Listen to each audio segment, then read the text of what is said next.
श्री स्वामी समर्थ. जय जय स्वामी समर्थ. तुम्हा सर्वांचं पुन्हा एकदा अगदी मनापासून आपल्या या नवीन व्हिडिओमध्ये मी स्वागत करते. उद्या 22 जानेवारीला आलेली आहे माघी गणेश जयंती.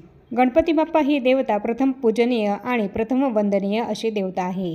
आपले कुठलेही काम करताना आपण प्रथम गणपती बाप्पांचा आशीर्वाद घेत असतो, त्यांचे पूजन करत असतो आणि त्यानंतरच कोणतेही काम आपण सुरू करत असतो. असं केल्याने आपल्या कामामध्ये येणारे सर्व संकट, अडथळे दूर होत असतात आणि बाप्पांच्या आशीर्वादाने ते काम निर्विघ्नपणे पूर्णत्वास जात असतं.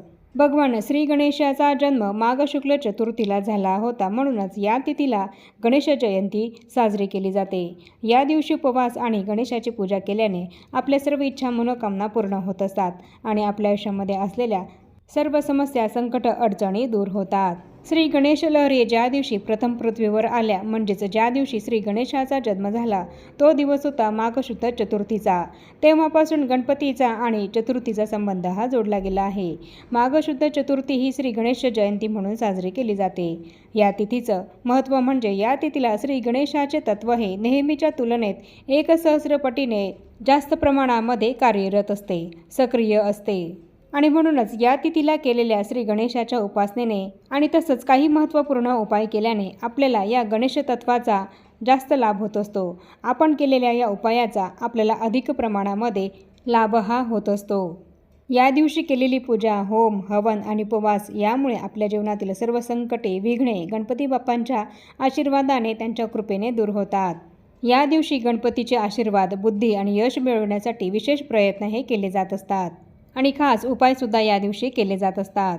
माघ गणेश जयंती हा गणपती बाप्पाच्या जन्माचा सोहळा असून तिळ मिश्रित पूजा करून आरोग्य, संपत्ती आणि बुद्धीची प्राप्ती करण्यासाठी हा दिवस अत्यंत पवित्र दिवस असा मानला जातो. गणपती बाप्पा ही विघ्नहर्ता आणि बुद्धीची देवता आहे आणि म्हणूनच प्रत्येक आईने आपल्या मुलांच्या प्रगतीसाठी, अभ्यासामध्ये त्यांची प्रगती व्हावी, नोकरीमध्ये त्यांना यश मिळावं यासाठी आणि त्याचप्रमाणे त्यांच्या आयुष्यातील सर्व संकट, विघ्न, अडचणी या दूर होण्यासाठी उद्या माघी गणेश जयंतीला गणपती बाप्पाला ही एक महत्त्वपूर्ण वस्तू अर्पण करायची आहे.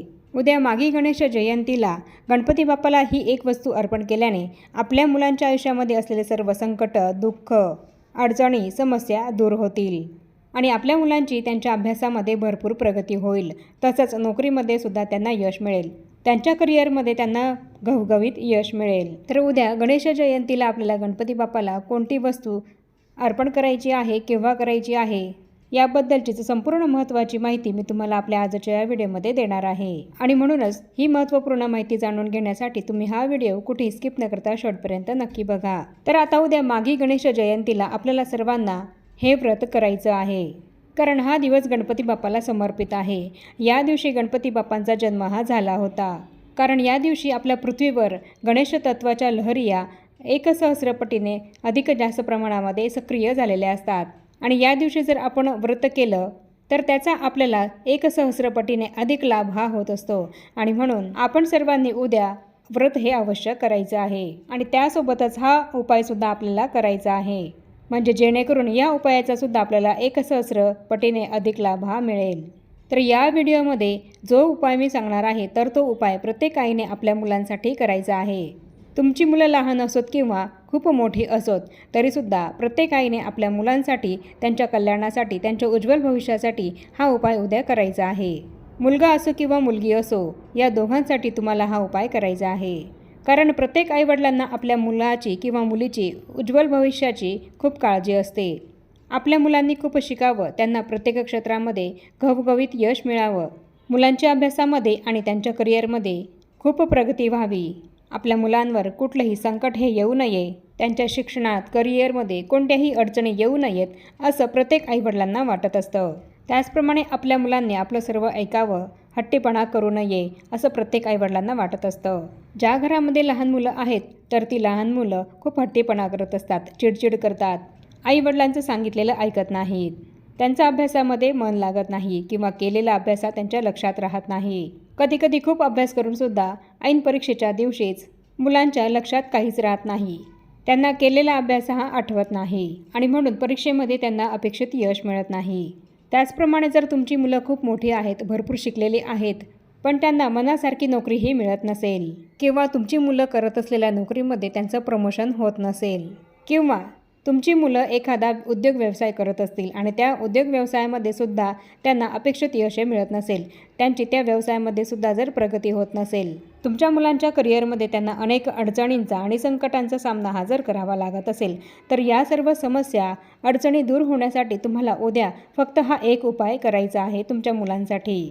आणि उद्या हा उपाय करण्यासाठी तुम्हाला सकाळी लवकर उठायचं आहे आणि स्वच्छ स्नान करून घ्यायचं आहे आणि त्यानंतर आपल्या देवघरातील देवांची पूजा आपल्याला करून घ्यायची आहे. आणि यानंतर आपल्या देवघरामध्ये असलेल्या गणपती बाप्पांच्या मूर्तीवर आपल्याला शुद्ध पाण्याने किंवा पंचामृताने अभिषेक हा करून घ्यायचा आहे. गणपती बाप्पांच्या मूर्तीवर अभिषेक करत असताना आपल्याला ओम गणपतये नमः या मंत्राचा जप करायचा आहे किंवा गणपती अथर्वशीर्षाचं पठण करायचं आहे. आणि त्यानंतर हे अभिषेक केलेलं पाणी आपल्याला आपल्या मुलांना चमचाभर तरी नक्की प्यायला द्यायचं आहे. तुमची मुलं लहान असोत मोठी असोत, प्रत्येक मुलाला तुम्हाला हे तीर्थ चमचाभर प्यायला द्यायचं आहे. कारण असं केल्याने मुलांची बुद्धीही तल्लख होत असते, त्यांच्या बुद्धिमत्तेमध्ये वाढ होत असते आणि त्यांची एकाग्रताही वाढत असते. आणि म्हणून असं हे तीर्थ आपल्याला आपल्या मुलांना अवश्य प्यायला द्यायचं आहे.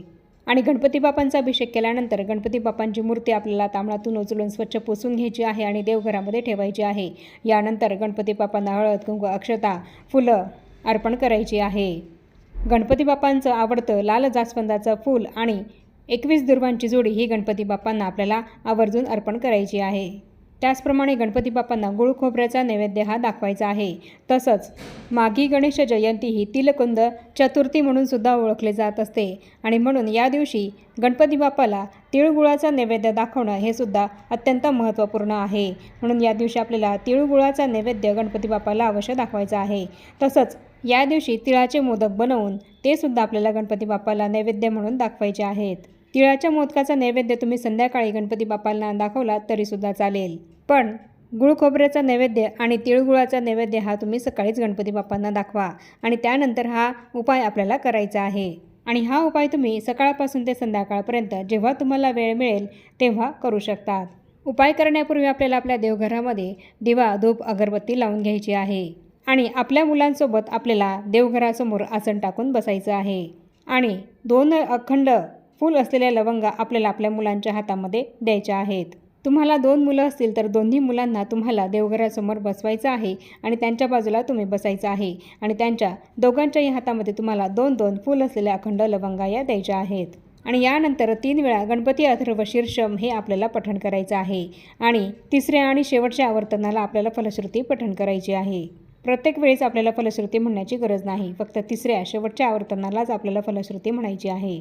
तसंच गणेश स्तोत्राचा सुद्धा आपल्याला 1 वेळा पठण करायचं आहे आणि ओम गणपतये नमः या मंत्राचा 108 वेळा जप करायचा आहे. आणि त्यानंतर मुलांच्या हातामध्ये दिलेल्या या लवंगा आपल्याला गणपती बाप्पांच्या चरणी अर्पण करायच्या आहेत. या लवंगा मुलांनाच गणपती बाप्पांच्या चरणी अर्पण करायला आपल्याला सांगायचं आहे.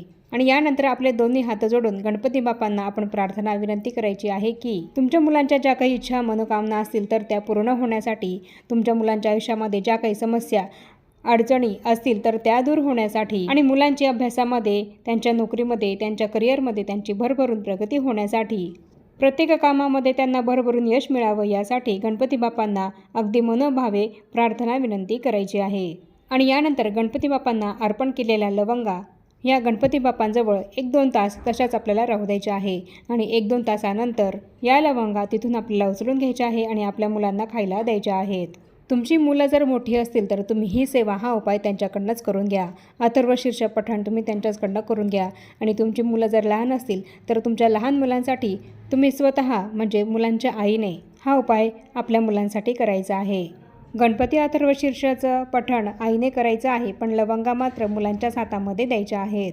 आणि जर तुम्हाला मासिक धर्म असेल तर अशा वेळेस तुम्ही मुलांच्या वडिलांना किंवा आजी आजोबांकडून हा उपाय मुलांसाठी करून घेतला तरीसुद्धा चालेल. आणि तुमची लहान मुलं या 2 लवंगा खाऊ शकणार नाहीत तर यासाठी तुम्ही एखादा गोड पदार्थ बनवायचा आहे आणि त्यामध्ये या लवंगांची पूर्ण बारीक पावडर करायची आहे आणि ती पावडर घालून तो गोड पदार्थ तुम्ही तुमच्या मुलांना खाऊ घालायचा आहे. आणि तुमची मोठी मुलं असतील तर ते या 2 लवंगा सहज खाऊ शकतील. तर अशा पद्धतीने आपल्या मुलांसाठी प्रत्येक आईने अगदी साधा सोपा पण प्रभावी उपाय करायचा आहे.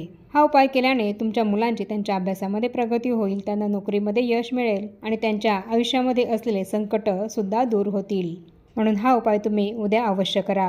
आणि आता या छोट्याशा माहितीसह आपण आपला आजचा हा व्हिडिओ इथेच थांबवूया. चॅनलवर जर तुम्ही पहिल्यांदाच आला असाल तर चॅनलला जरूर सबस्क्राईब करा आणि या व्हिडिओला जास्तीत जास्त लाईक आणि शेअरसुद्धा नक्की करा. आणि भेटूया पुन्हा अशाच नवीन एका माहितीपूर्ण आणि महत्त्वपूर्ण व्हिडिओसोबत. तोपर्यंत सर्वांना श्री स्वामी समर्थ.